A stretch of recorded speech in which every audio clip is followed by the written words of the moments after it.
Bien, muy buenas tardes.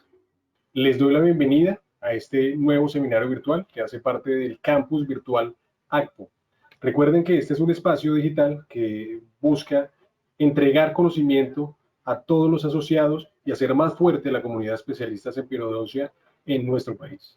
Hoy tenemos una sesión diferente a la que usualmente hemos venido presentando. Hoy tenemos un invitado muy especial que ha traído nuestra regional ACPO Bogotá. Él está aquí para compartir con ustedes un tema que cobra relevancia en estos tiempos y que incluso podríamos aplicar en diferentes escenarios de nuestra vida más allá del campo puramente profesional. La charla de hoy se titula Principios de negociación en un mundo post-pandemia. Estará a cargo del ingeniero José Andrés Martínez Silva. Él es ingeniero de sistemas de la Universidad Nacional, es magíster en informática educativa de la Universidad de La Sabana y es MBA de INALDE Business School. Como siempre, algunos aspectos técnicos para tener en cuenta antes de comenzar. Uno, esta sesión está siendo grabada en estos momentos. Dos, como es usual, el uso de audífonos y cable red es muy importante para la calidad de la conexión. Hoy también nos acompaña la doctora María del Pilar Medina. Ella es nuestra presidenta de Regional ACPO Bogotá. Ella es odontóloga, periodoncista de la Pontificia Universidad Javeriana y es docente del Departamento de Periodoncia de la Pontificia Universidad Javeriana. Ella será la moderadora de esta sesión. A la doctora María del Pilar le doy la bienvenida. Muchas gracias por acompañarnos y estamos con usted. Bueno, primero, gracias Nicolás, un saludo para todos. Seguimos muy activos en nuestro campus virtual. Quiero agradecerle a José Andrés por aceptar esta invitación. A José Andrés tuve el gusto de conocerlo a través de una oportunidad que se presentó en este tiempo de cuarentena y fue el hacer un seminario de habilidades básicas de negociación. Entonces, de ahí surgió como la idea de poder traerles a ustedes esta opción. Entrando un poco más en tema, no sé si me están oyendo bien. Yo te escucho perfecto, María del Pilar. Ok. Bueno, durante muchos años hemos visto perpetuar el prototipo del negociador duro, el que va por todo, no deja nada sobre la mesa. Esto nos ha llevado a entender la negociación como una confrontación en la que necesariamente vamos a encontrar el vencedor y el vencido. Sin embargo, la realidad que hoy enfrentamos nos exige replantearnos esta creencia y cuestionarnos si hemos comprendido bien qué es negociar. ¿Cómo vamos a hacerlo de manera que no existan más perdedores en el proceso?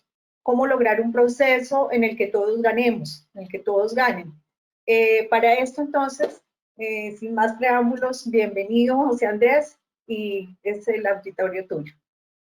Muchísimas gracias, María del Pilar. Un gusto volver a verte y mil gracias por esta gentil invitación para compartir con ustedes alrededor de un tema que, como lo decía Nicolás al inicio, pues cobra cada día más relevancia en medio de la situación que estamos viviendo.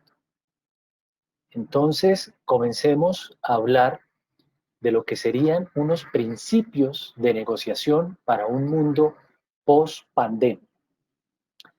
La idea que tenemos las personas acerca de la negociación es una idea de la negociación basada en los juegos de suma cero. ¿Qué quiere decir esto?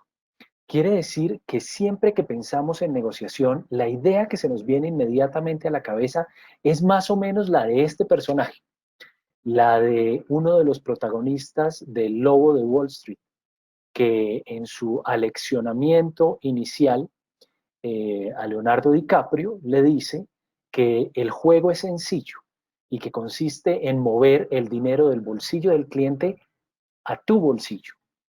Esa es la idea de un negociador en un mundo de juegos de suma cero. El negociador que se lleva todo lo que hay sobre la mesa y derrota a su contraparte.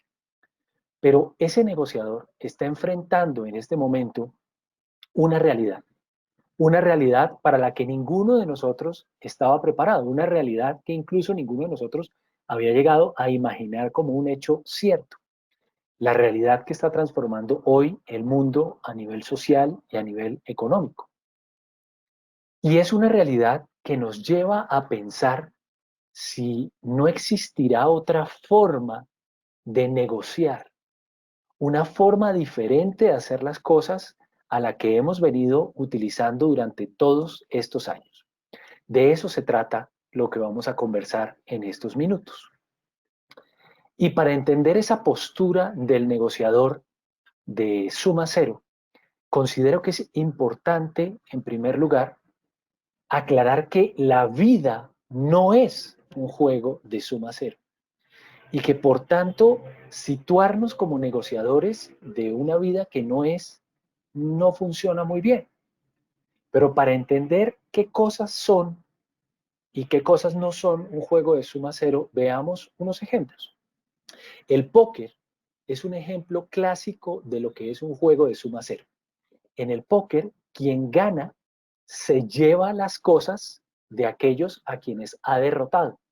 El ganador se lleva todo lo que era de los que ahora son perdedores. La guerra. La guerra es otro juego de suma cero. Cuando un ejército invade el territorio del ejército al que ha derrotado, ese ejército derrotado acaba de perder su territorio. Ha sido desplazado. Tiene un cero como resultado, mientras que el ejército ganador se ha quedado con el territorio que antes no era. ¿Y qué cosas no son juegos de suma cero? La familia. La familia no es un juego de suma cero. Cuando dos personas que se aman deciden casarse y tener una relación y formar un hogar, y a ese hogar llegan los hijos, el amor que se le da a los hijos, el amor que le da el padre a los hijos, no es un amor que esté quitando del amor que ya tenía a la mamá, sino que él genera, encuentra en su corazón más amor para dar. Lo mismo, por supuesto, ocurre con la mamá. La familia no es un juego de suma cero. El aprendizaje. El aprendizaje no es un juego de suma cero. Y sobre esto hay una cita famosa de George Bernard Shaw, donde nos dice que si tú tienes una manzana y yo tengo otra manzana, y los dos las intercambiamos, al final cada uno sigue teniendo una manzana. Pero si tú tienes una idea y yo tengo otra idea y las intercambiamos, al final los dos tenemos dos ideas. No es un juego de suma cero. La amistad, las relaciones entre las personas, generalmente no son juegos de suma cero. Yo no me hago amigo de alguien por lo que le pueda quitar. Yo no me hago amigo de alguien por hacerme con las cosas que son de esa persona. Yo me hago amigo de alguien porque existen entre los dos unos intereses que nos reúnen y nos invitan a crear de manera conjunta. Estos tres ejemplos para ilustrar que la vida no parece ser ese lugar para un negociador de juegos de suma cero. Sin embargo, es el negociador que tenemos instalado en la mente. Pero hay algunas otras cosas que tenemos instaladas en la mente y que tenemos que empezar a ver cómo cambiar, pues afectan nuestra conducta y afectan nuestro relacionamiento con los demás. Este caso, el dilema del prisionero, es un caso típico de la forma en la que negocian las personas. Y es uno de los casos en los que les voy a pedir su colaboración para que me ayuden a identificar esos comportamientos. Pero primero les voy a contar de qué se trata el dilema del prisionero. Imagínense que en una cárcel tienen capturados en celdas contiguas a dos sospechosos de un robo. Sin embargo, la policía todavía no tiene pruebas contundentes contra estos dos detenidos. Y por esta razón, les va a ofrecer el siguiente trato a los dos prisioneros. Sabemos que los dos son culpables, pero si declaras en contra de tu socio, si lo incriminas, él va a ir a prisión 10 años y tú te vas a poder ir a tu casa esta misma tarde. Sin embargo, Si ninguno de los dos confiesa, los dos van a quedar detenidos por 1 año. Por otra parte, si los dos confiesan al mismo tiempo, si los dos se incriminan, los dos van a ir presos por 8 años. Quiero pedirles el favor de que revisen en el chat una dirección que acaban de enviarles y hagan clic sobre esa dirección. Y los que no estén viendo la dirección en el chat, la dirección es la que aparece acá al inicio. Y empiecen a votar. Entonces, que me digan frente a ese dilema del prisionero, ¿qué harían? ¿Incriminarían al otro o guardarían silencio? Vamos a tomarnos algunos segundos para ver cuáles son los resultados que obtenemos.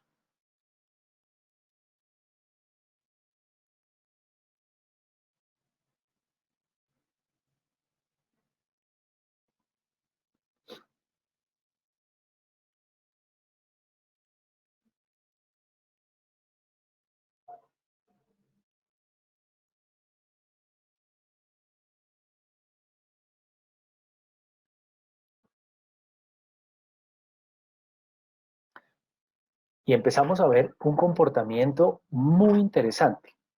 Voy a continuar. Ya tenemos casi una tercera parte de nuestros asistentes ya han votado. Digamos, tendríamos lo que podríamos denominar una muestra estadísticamente representativa para saber que la mayoría de ustedes ha optado por guardar silencio.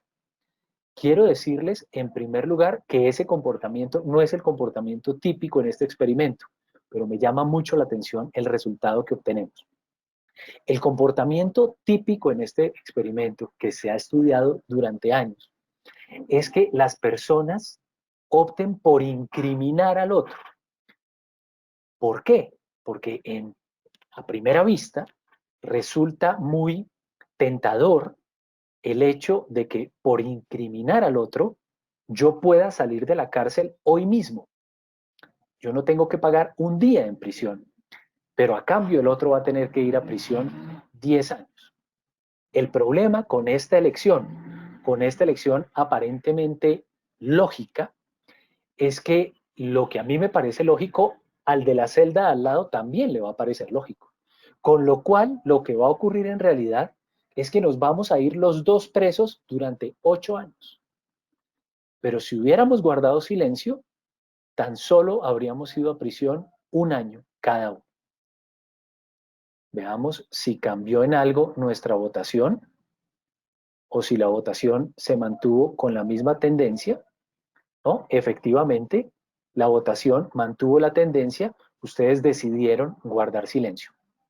¿Qué nos enseña este juego?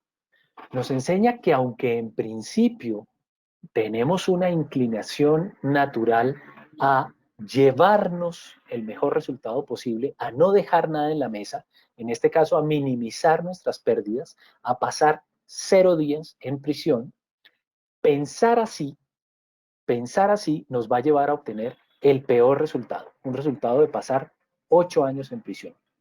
Sin embargo, no incriminar al otro y esperar que el otro haga lo mismo es la única forma en la que podemos minimizar nuestras pérdidas. Minimizar nuestras pérdidas, que en este caso es obtener el mejor resultado. ¿Cuál es el problema con el dilema del prisionero? El dilema del prisionero se basa en la confianza, porque yo no puedo guardar silencio, dejar de incriminar al otro, salvo que confíe en que el otro va a hacer exactamente lo mismo. Y es evidente lo que les estoy diciendo, porque yo no voy a guardar silencio si sospecho que el otro me va a incriminar, porque de esa manera estoy votando por mi peor resultado. Luego, lo único que me motiva a mí para guardar silencio en este escenario es la confianza que tengo en la actuación del otro. Pero ¿hasta dónde llega esa confianza? Y el dilema del prisionero es un ejercicio que se hace con grupos y se repite múltiples veces. Entonces, cuando uno hace este ejercicio y lo repite varias veces, la confianza dura hasta que el otro la traiciona. Es decir, yo guardo silencio, Y si veo que el otro me incrimina, en la siguiente oportunidad que me pregunten, voy a vengarme. Ya no voy a guardar silencio, lo voy a incriminar. Y con esto, el juego del dilema del prisionero nos enseña que la actuación más beneficiosa, la que resulta en un mayor beneficio para los dos jugadores, es aquella que se basa en la confianza frente a un resultado anterior. Pero nos deja de base la enseñanza de que para negociar en un mundo que no es un juego de suma cero, se requiere confiar. Veamos un segundo dilema.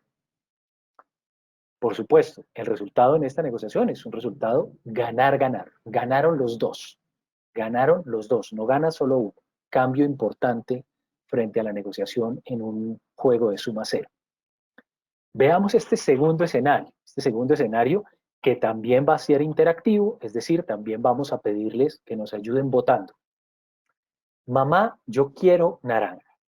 Estas dos niñas que ustedes ven acá, con una cara de acontecidas, las dos quieren naranja. El problema es que en la casa queda una naranja.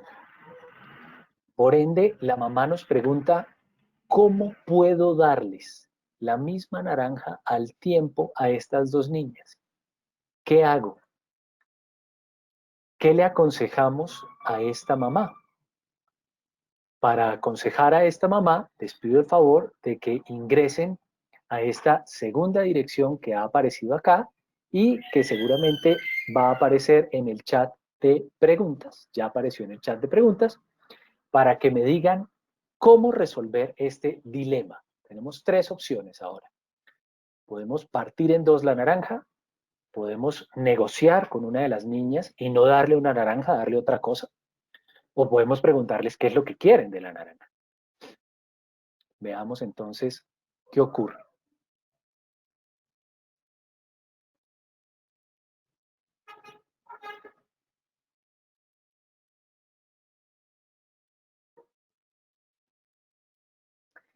Claramente hay una inclinación natural de la audiencia a aplicar una solución salomónica.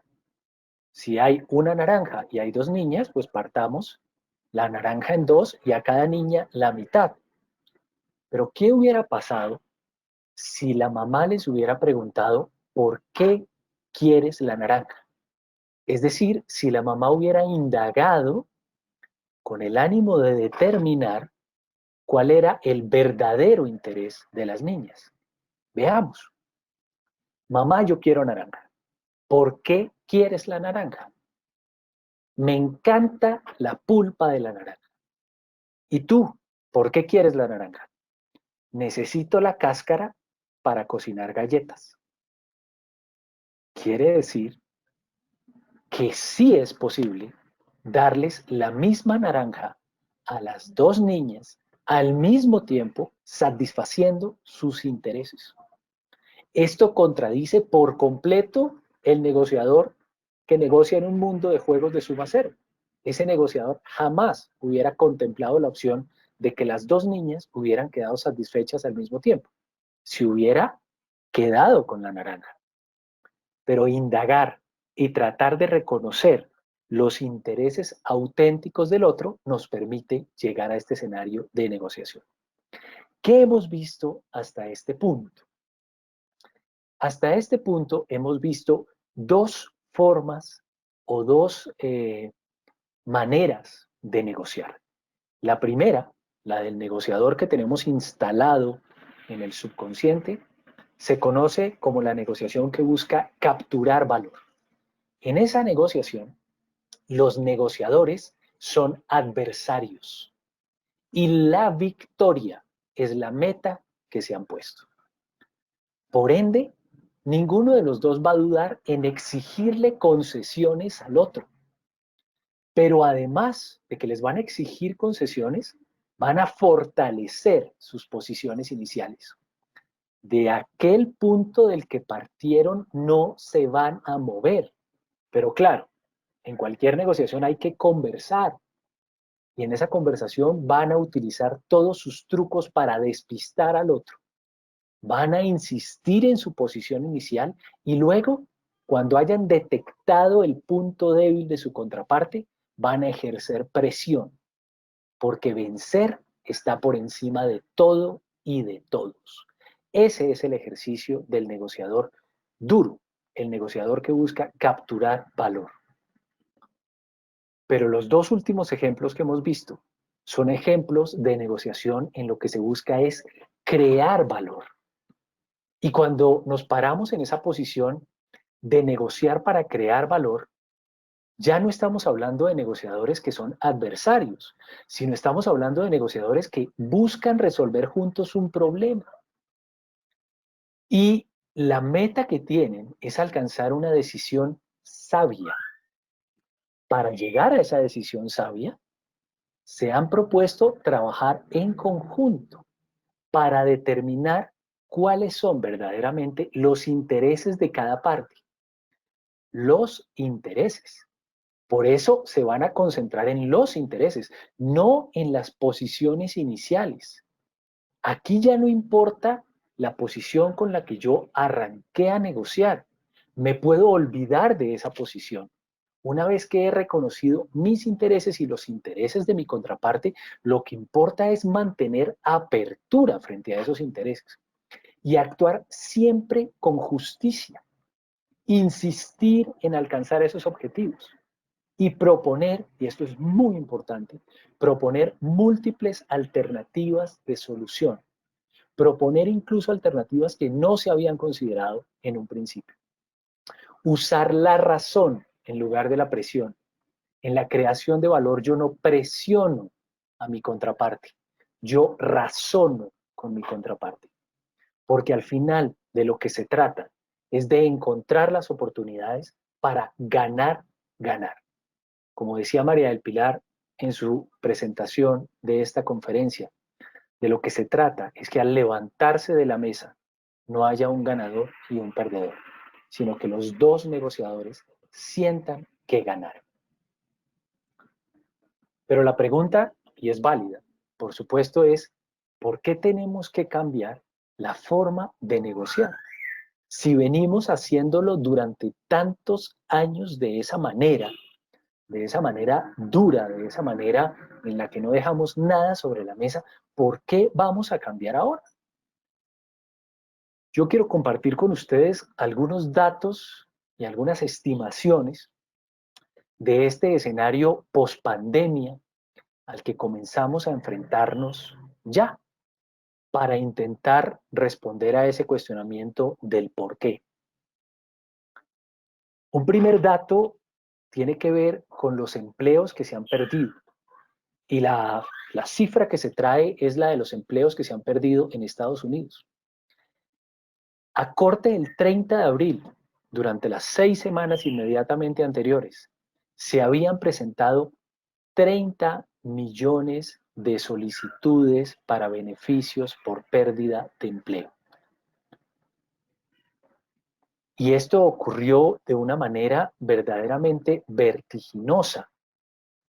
Pasaron en Estados Unidos de un promedio de 350,000 solicitudes de ayuda semanales a 3.3 millones de solicitudes de ayuda en la última semana de marzo. 6.8 solicitudes de ayuda millones de solicitudes de ayuda en la primera semana de abril, 6.6, 5.2, 4.4 y empieza en mayo con 3.8 millones de solicitudes de ayuda. Esto nos da una idea de los empleos que se han perdido en una economía como es la de los Estados Unidos. ¿Cuál es la situación en Colombia? La situación en Colombia, en primer lugar, refleja el hecho de que los datos en Colombia siempre vienen con algún retraso. Una persona que no tenga este antecedente claro podría decir, hombre, qué bueno, el desempleo ha disminuido. En marzo bajó al 12.6, mientras que en enero, sin esta situación del COVID, estábamos en el 13%. No, la realidad es que los datos aún no llegan y aún no son consolidados.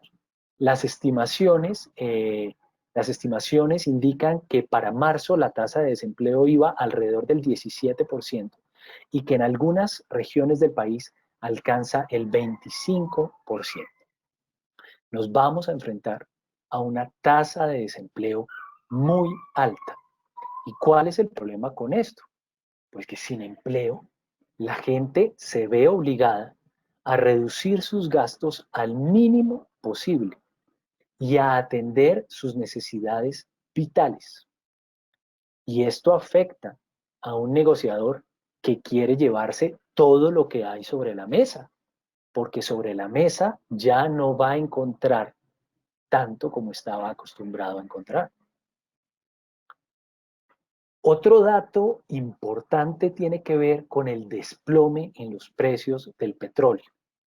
El petróleo alcanzó este año su valor más bajo durante los últimos 21 años. El petróleo alcanzó a estar por debajo de los $21, una caída absolutamente dramática. En Colombia, esa caída del precio del petróleo se tradujo en que 21 de las 25 plataformas activas de explotación de petróleo y gas se cerraron. Y además, la explotación que se venía haciendo en Colombia, al tener una complejidad mayor que en otras partes del mundo, extraer petróleo en Colombia implica primero extraer muchísima agua y eso tiene unos costos muy altos, pues desalentó a las empresas que estaban llegando y las empresas que estaban en este momento haciendo explotación eran empresas realmente pequeñas y frente a esta situación, a la caída del precio y a la complejidad y a los altos costos que tiene explotar petróleo, pues es mejor salir del país y no insistir. ¿Y cuál es el problema con esto? Pues el problema con esto es que las exportaciones de Colombia dependen en un 33%, es decir, la tercera parte del petróleo. Y el hecho de que la tercera parte de las exportaciones del país dependan del petróleo implica que de ese rubro depende un 4.8% del PIB. Y ya que hablamos del PIB, miremos las proyecciones que existen a nivel mundial acerca de algunas de las economías más fuertes con relación a su Producto Interno Bruto. Veamos cómo para Canadá, por ejemplo, que tenía un PIB por encima del 1%, un crecimiento en el PIB por encima del 1% el año pasado, este año se proyecta estar por debajo del 5%, un decrecimiento, un crecimiento negativo del menos 5%, más del menos 5%. Francia va a caer por debajo de esa línea, más o menos menos 6%, al igual que Alemania. Estas son proyecciones, pero son proyecciones del Fondo Monetario Internacional, son proyecciones bien hechas, pensaría uno. Italia, que tuvo en el 2019 un crecimiento muy pequeño de su PIB, tiene este año un desplome absoluto. Casi se desploma por debajo del menos 10%. Japón cae hasta el 5%. Reino Unido cae por debajo del 6%, igual que Estados Unidos. Y la situación en Latinoamérica no es diferente. El Banco Mundial realiza las siguientes estimaciones para la región. Argentina va a estar por debajo del menos 5.2%. Bolivia por debajo del menos 3.4%. Chile por debajo del menos 3%. Y Colombia, que el año pasado tuvo un crecimiento en el PIB del 3.3%, este año va a experimentar un decrecimiento y va a tener un PIB negativo del menos 2%, de acuerdo con estos pronósticos que realiza el Banco Mundial. ¿Y cuál es el problema? Pues el problema es que una contracción en el PIB implica que va a haber menos inversión. Si hay menos inversión, va a haber menos empleo. Y al haber menos empleo, las personas van a preferir siempre el ahorro al gasto. ¿Y esto qué tiene que ver con esta charla y qué tiene que ver con el negociador fuerte del lobo de Wall Street. Tiene que ver porque ese negociador que estaba acostumbrado a no dejar nada sobre la mesa, ahora se encuentra con una mesa desocupada o con una mesa en la que aparecen cosas con las que él no está acostumbrado a trabajar. Precisamente ilustrando esta situación, me compartían este fin de semana un video muy potente por WhatsApp. Es un video de 9 segundos, probablemente algunos de ustedes ya lo hayan visto. Lamentablemente el audio no lo puedo retransmitir, pero la transcripción está aquí. La idea es muy sencilla. Este señor, que asumimos que es el padre de esta niña, le pregunta: si yo tengo 5 naranjas y tomo 10 personas, ¿qué tengo que hacer para que alcance a todos? Seguramente si yo les hubiera formulado esta pregunta con base en la tendencia de la pregunta anterior, la respuesta hubiera sido partir las naranjas en 2. Sin embargo, y si pueden ver este video, realmente se lo recomiendo, la niña no duda un segundo en responderle a su papá: jugo. Lo que hay que hacer para que 5 naranjas alcancen para 10 personas es jugo. La niña comprende la negociación integrativa desde siempre, no lo duda, es increíble. Realmente yo no estaba buscando este video y cuando lo vi, mi cerebro se demoró un rato en procesar, porque esta niña había dado en el clavo sin dudarlo un segundo.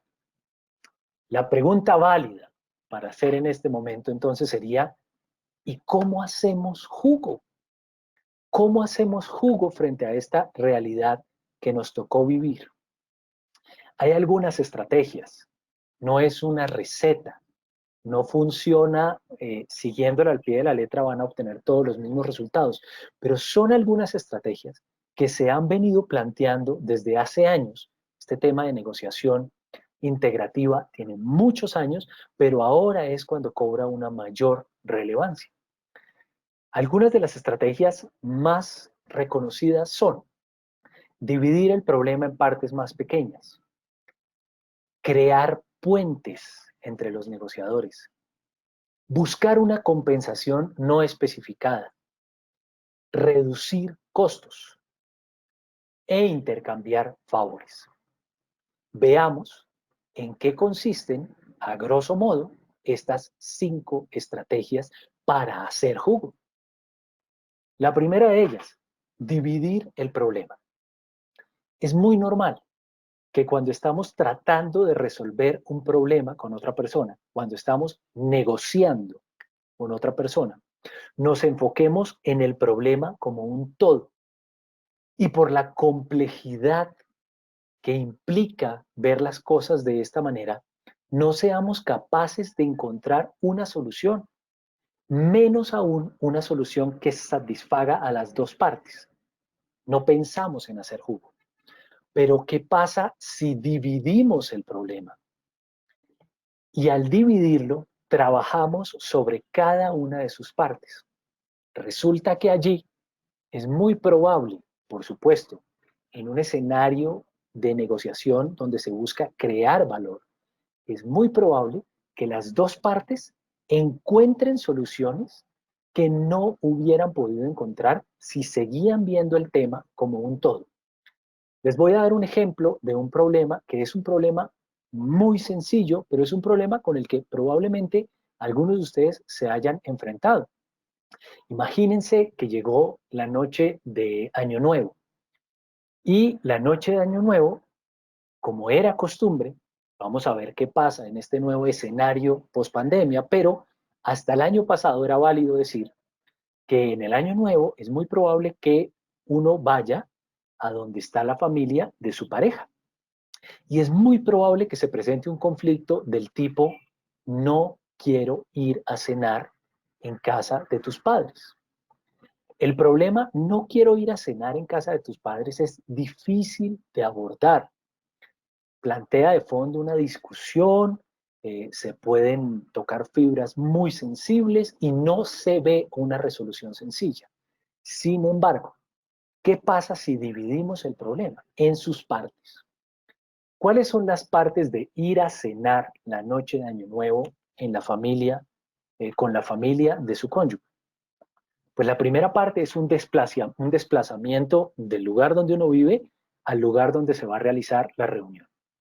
Sobre esa parte, podría uno preguntarle a su pareja, ¿tienes algún problema con eso? Probablemente la respuesta sea, no tengo ningún problema con eso.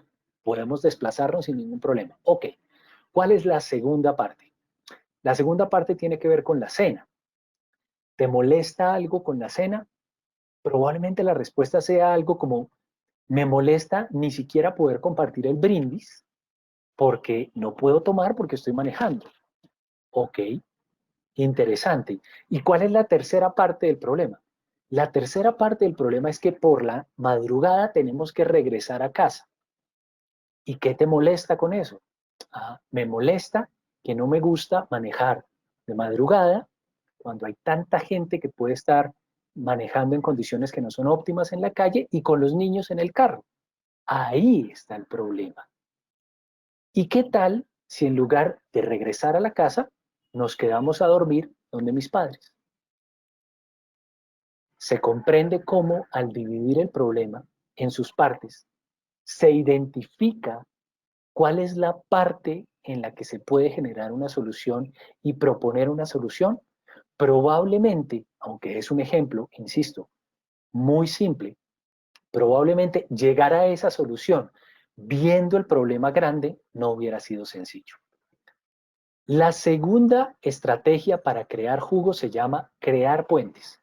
Crear puentes entre los negociadores. Y crear puentes se basa en dos elementos. El primer elemento es ser capaz de pensar de manera creativa.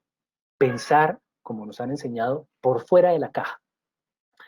Es decir, cuando estamos intentando resolver un problema, cuando estamos negociando y queremos encontrar una solución a un impasse que hay, tenemos que ser capaces de pensar creativamente, de proponer ideas sin prejuzgarlas. Tenemos que ser capaces de emitir nuestra idea sin pensar antes, mejor no lo digo porque el otro qué va a pensar. Y la segunda condición necesaria para la creación de puentes es olvidarse completamente de la captura de valor. Si ustedes realmente quieren crear puentes para alcanzar una solución en conjunto con su contraparte, olviden la captura de valor. Olviden esa idea de quedarse con todo lo que hay sobre la mesa. El tercer escenario es el escenario, la tercera estrategia es la estrategia de proponer una compensación que en principio no se hubiera especificado. Muchas veces nos enfocamos en perseguir una compensación económica y nos quedamos anclados en esa posición de ir detrás de una compensación con la que habíamos salido pensando desde antes de iniciar esa negociación. Pero puede ser que durante la negociación surja una forma de compensación alternativa que, si bien no la habíamos considerado, puede resultar satisfactoria.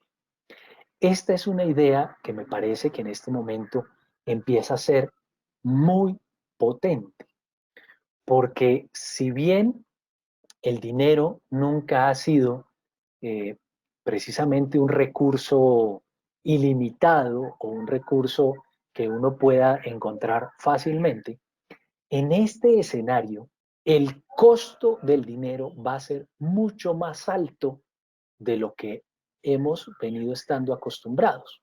Y por ende, formas de compensación alternativas van a comenzar a ser muy importantes. Una cuarta estrategia tiene que ver con la reducción de costos. Muy interesante también.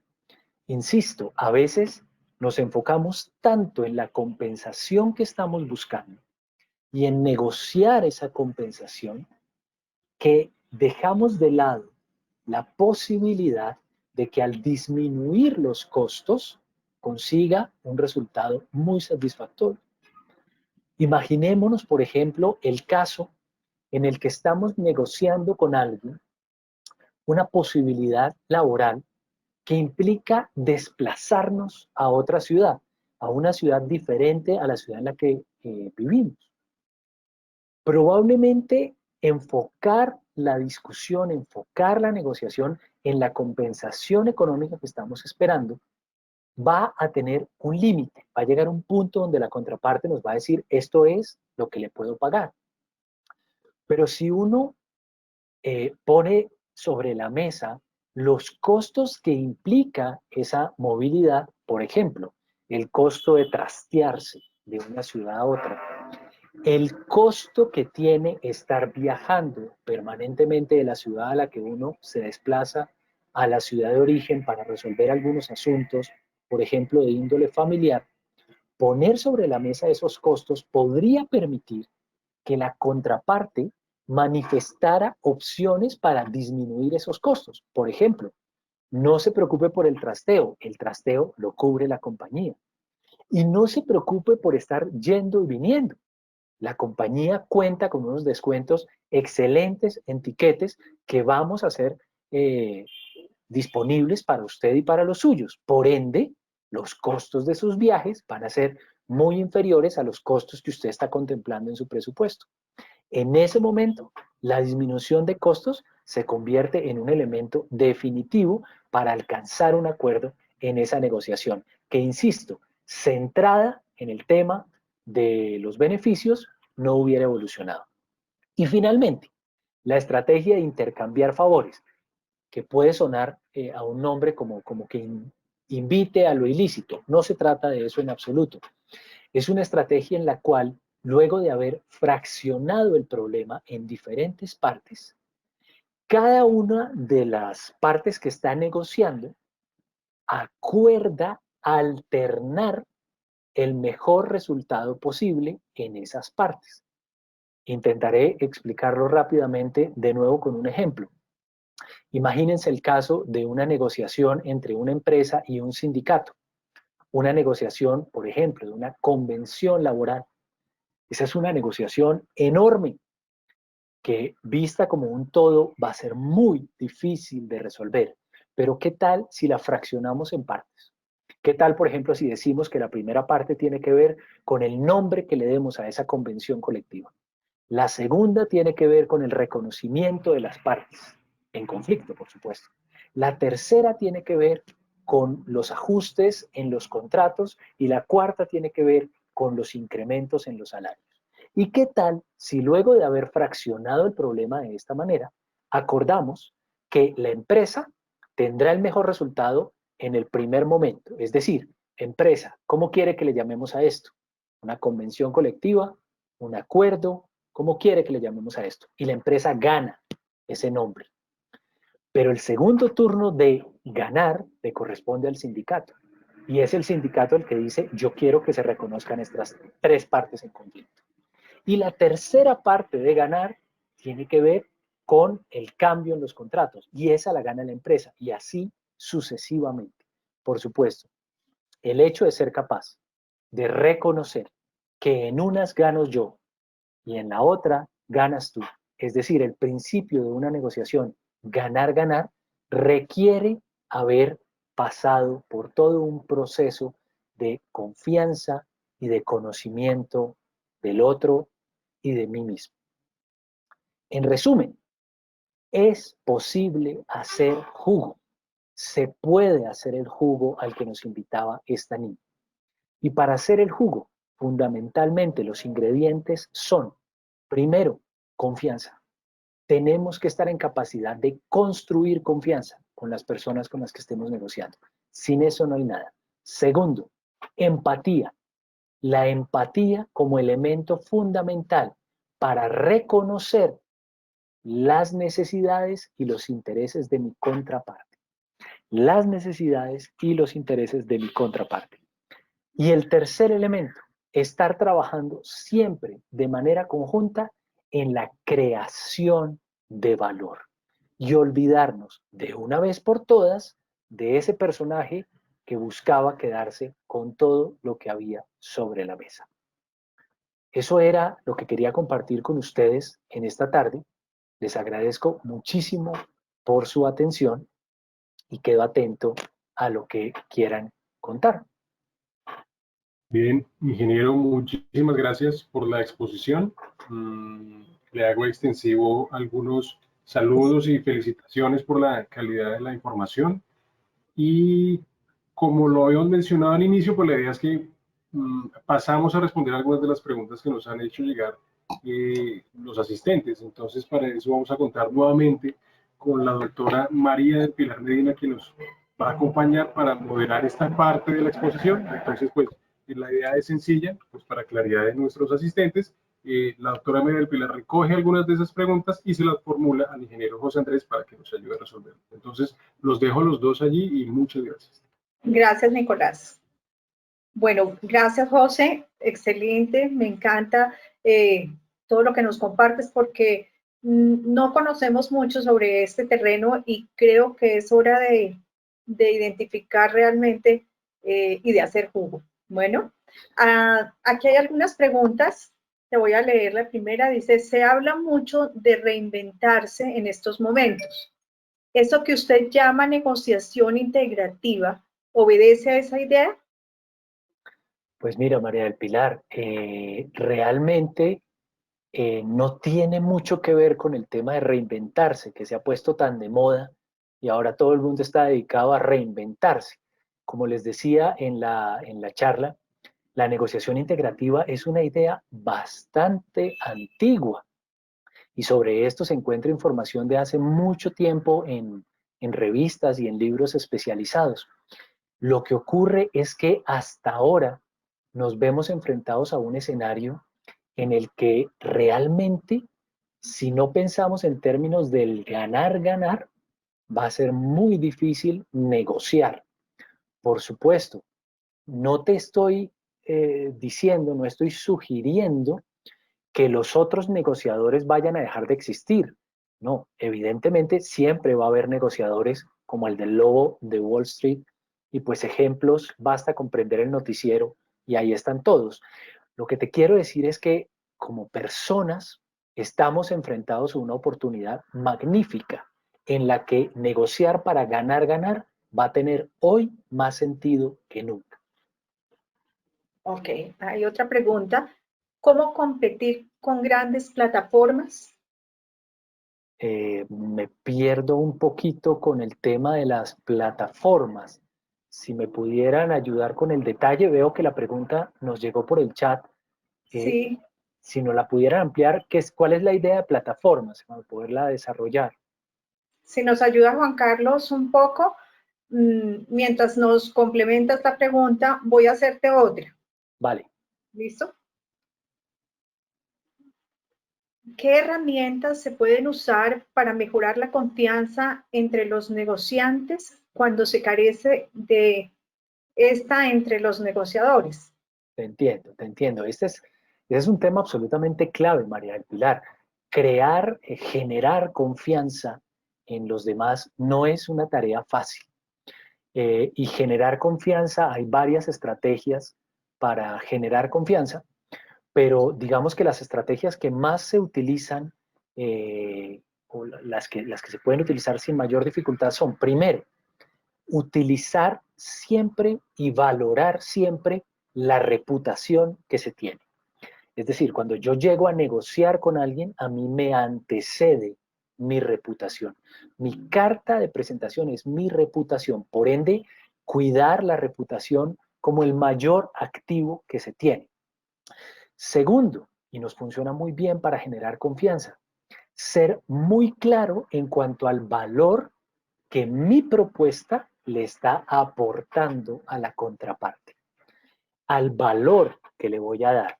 Es decir, acá ya no viene al caso venir a intentar generar confianza diciéndole que yo soy más barato que los demás.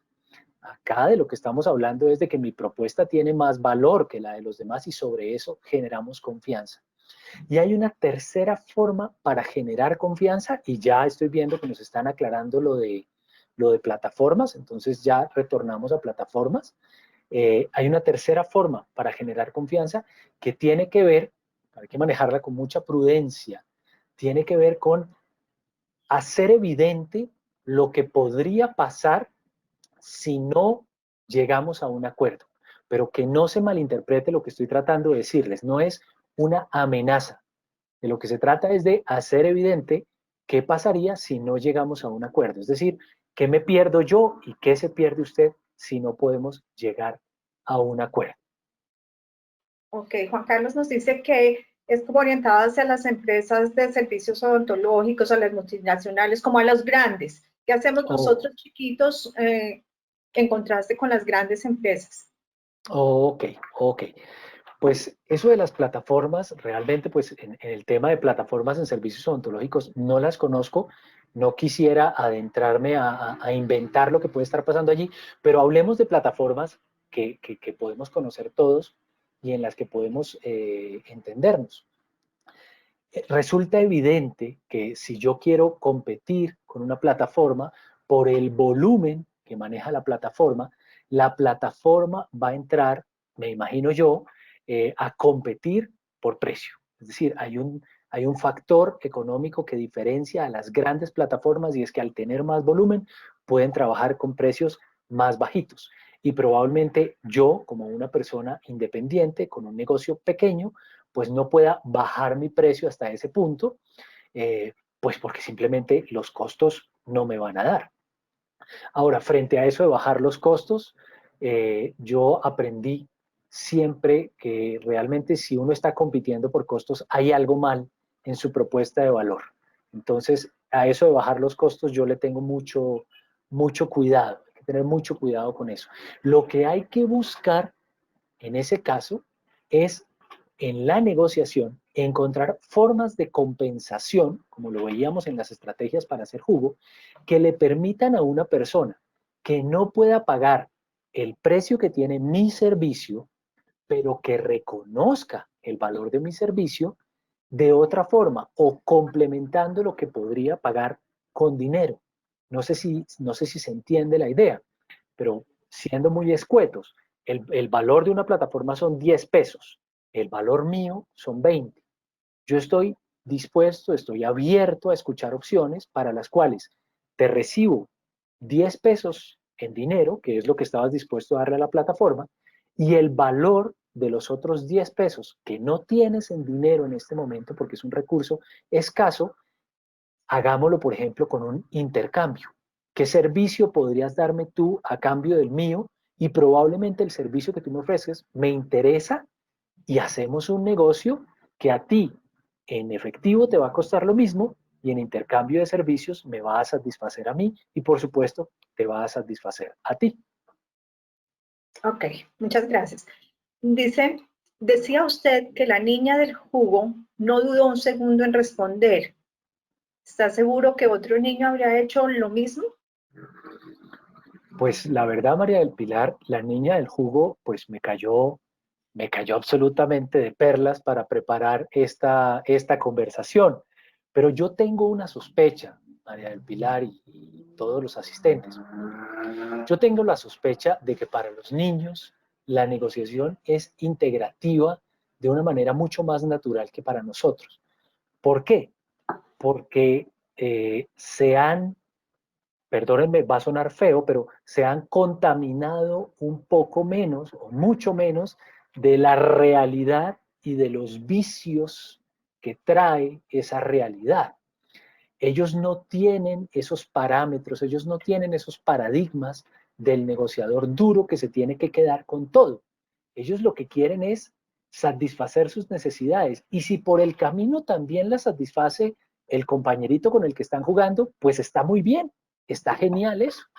Entonces, yo no sé si todos los niños hubieran decidido hacer jugo de una manera tan natural, pero quiero pensar que la gran mayoría de los niños lo hubieran hecho. Ok, tengo otra pregunta que he oído hablar de rapport. ¿Qué es realmente eso? Bueno, excelente, María del Pilar. Excelente, se me había ido el tema de rapport de la mente. Mil gracias por esa pregunta. Rapport es una técnica que existe para generar empatía rápidamente con un interlocutor. Y al generar empatía, yo soy capaz de establecer una conversación y la conversación se puede convertir en la base de la confianza. Y eso da origen a conversaciones que permiten llegar a negocios. Pues fundamentalmente de rapport existen como algunas recetas. Entonces, algunas recetas son buscar elementos que me conecten rápidamente con el otro. Por ejemplo, hay una que a mí siempre me ha llamado mucho la atención y se puede hacer cuando tienes al otro al frente y digamos un poco más cerca que en la virtualidad, que tiene que ver con sincronizar el ritmo de la respiración. Es decir, empezar a respirar al mismo ritmo que el otro. Eso genera un equilibrio entre las dos personas que están conversando, se siente una empatía y se empieza a conversar. Tiene que ver también con mantener la mirada fija. Cuando yo estoy hablando con alguien, y eso es probablemente lo que más nos cuesta dificultad en estas conversaciones por videocámara, es que si yo quiero mirar a los ojos de María del Pilar, dejo de mirar el bombillito verde y entonces parece que ya no la estuviera mirando a los ojos. Pero en el encuentro, mirar a los ojos al otro es otra técnica para generar rapport, genera empatía muy rápidamente y permite buscar la confianza. Y la tercera que recuerdo de rapport en este momento tiene que ver con algo que es muy sencillo, que se nos olvida mucho: escuchar al otro, escuchar realmente al otro, tomarme el tiempo para dejar que el otro me cuente lo que me quiera contar sin interrumpirlo y cuando ha terminado, ir yo con mi parte. Cuando la conversación se empieza a dar de esa manera alternada, pero respetuosa, se genera un rapport y es el camino directo a la empatía y a la confianza. Bueno, José, muchas gracias. Yo tengo una observación, como una reflexión, para que tú también de pronto me ayudes con respecto al dilema del prisionero. Fíjate que nos contabas que a lo largo de haber aplicado este mismo ejercicio en distintos auditorios o con distintas personas, esperabas encontrar el resultado al contrario. Para hoy encontraste distinta la respuesta. Yo pienso que ese efecto de este tiempo que hemos estado bajo una condición obligada, pero que de algún modo nos ha servido y nos ha hecho reflexionar, pensar, como autoenriquecernos, y creería yo que eso pudo hacer parte del cambio en la respuesta que convencionalmente encontrabas. Pues la verdad, María del Pilar, este ejercicio, los resultados fueron sorprendentes. No tengo otra expresión.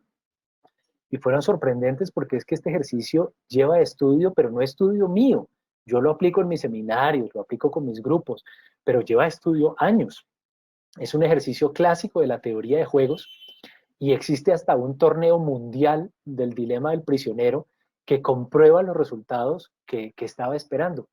Y ver cómo la gran mayoría de ustedes toma el otro resultado, pues sí parece estar indicando que algo nos está pasando debido a este tiempo en el que hemos estado confinados. Y es que es evidente que algo nos tiene que pasar. Algo nos tiene que pasar, algo nos tiene que cambiar, algo en nosotros no puede seguir siendo igual. Digamos que frente a tu reflexión, te comparto también una idea con la que yo llegaba a este ejercicio. Ayer hacía el ejercicio con una persona con la que estaba haciendo el entrenamiento como de cómo funcionaba y la persona no tenía ningún problema en decirme, yo incriminaría al otro, yo, pues, ¿para qué me voy a enredar? Y cuando yo le contaba por qué lo quería hacer y cuál era la reflexión que seguía, me decía, hombre, después de esto no va a pasar nada, después de esto todos vamos a seguir igual. Seguramente en los restaurantes vamos a estar más lejos y algún negocio se quebrará, pero seguimos igual, la gente no cambia. Yo estaba en desacuerdo, a pesar de ser un gran amigo, estoy en desacuerdo. Yo sí creo que cambiamos. Yo creo que cambiamos, yo creo que algo dentro no va a ser igual, pero sobre todo en los más pequeños, yo creo que el cambio es definitivo. Yo creo que las generaciones más pequeñas que están viviendo esto se transformaron de una manera que lo difícil y espero estar en esto sí absolutamente en la razón. Lo difícil va a ser volver a instalar paradigmas como el del lobo de Wall Street en un niño que vio afectado su crecimiento por esta crisis del coronavirus. Ok, bueno, vamos a la última. No es pregunta, dice, excelente ayuda, muchas gracias. ¿Qué libro nos recomendaría para aprender lo básico y profundizar en negociaciones? Pues la verdad en este momento como libro se me va de la cabeza un libro, digamos, hay un tratado de negociación maravilloso de la Escuela de Leyes de Harvard, pero yo sí les recomiendo que busquen en Internet, si este tema les llama la atención, que busquen en Internet un sitio que inicia con 3 letras que no se les van a olvidar. PON, P-O-N, PON. PON es el programa de negociación, Program on Negotiation, de la Escuela de Negocios de Harvard. PON tiene a disposición de la comunidad varios recursos gratuitos. Tiene más de 15 recursos en PDF que se pueden descargar sin ningún costo. Tiene múltiples artículos de revistas muy buenas y tiene incluso algunos ejercicios de negociación que María del Pilar, cuando entre a PON, va a reconocer como parte de los seminarios que yo oriento, porque son recursos que vienen muy bien para trabajar. Entonces, les recomiendo ese sitio web, P-O-N, PON. Bueno, nuevamente muchas gracias. Gracias por compartir toda esta información. Gracias por ubicarnos un poco en lo que viene, en lo que debemos estar. Y bueno, muchas gracias a ACPO Nacional. María del Pilar, a ti 1000 gracias y a todos, pues muchísimas gracias por esta invitación. Bien, muchas gracias a ustedes. Muchas gracias especialmente para todos los asistentes por su participación y el alto volumen de atención que reportaron durante esta hora, poco más de una hora que estuvimos conectados. Recuerden inscribirse, como siempre les decimos, a próximos seminarios del Campus Virtual ACPO. Eso lo pueden hacer a través de nuestra página web www.acperiodoncia.com. Allí se ingresan al sitio web y buscan la sección Campus Virtual ACPO. Pueden entrar y consultar todos los eventos que están por venir, por supuesto, los formularios de inscripción. También los invitamos en esta oportunidad a seguirnos a través de nuestras redes sociales de Instagram y Facebook, donde nos encontrarán como ACPO Nacional. ACPO Nacional, nos buscan en Instagram, en Facebook, y pues allí nos pueden seguir y conocer toda la información que publicamos de interés para la comunidad de periodoncistas y profesionales en salud oral. No queda más sino agradecer a todos por su asistencia, por su participación, y como siempre los invitamos a responder una encuesta que encontrarán al terminar este encuentro virtual. Muchas gracias a todos y tengan un feliz resto de noche. Que estén muy bien. Muchas gracias.